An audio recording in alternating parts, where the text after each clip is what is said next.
Мен Қараман Сұлтан Айдынұлы, Қарағанды облысы Балқаш қаласындағы өнер мектебінің дәстүрлі ән үйірмесінің оқушысымын.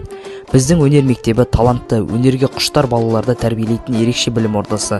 Бұл жерде әр бала өз қабілетін ашып, сахнада еркін өнер көрсетуге мүмкіндік алады. Дәстүрлі ән халқымыздың рухани қазынасы. Осы үйірмеде мен қазақтың бай мұрасын, ұлттық өнердің терең мағынасын үйреніп жүрмін. Менің талантым ұлттық кодтың бір бөлігі. Менің жетекшім Абдуалиева Жансая Нұрғазиевна. Ол бізге дәстүрлі ән өнерінің қыр-сырын үйретіп қана қоймай, әрдайым қолдау көрсетіп сенім береді. Осындай ұстаздан білім алып жатқаныма өте қуаныштымын.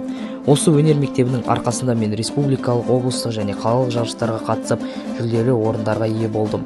Бұл мектебіміздегі үлкен еңбектің, тәртіп пен сенімнің нәтижесі. Біздің өнер мектебі болашақ өнерпаздардың ордасы. Мұнда әр оқушы өз жолын таба алады. Ал менің арманым дәстүрлі әнді үлкен сахналарда орындап, қазақ өнерлерін әлемге таныту. Мен осы өнер мектебінің бір бөлшегі болғаныма мақтанамын.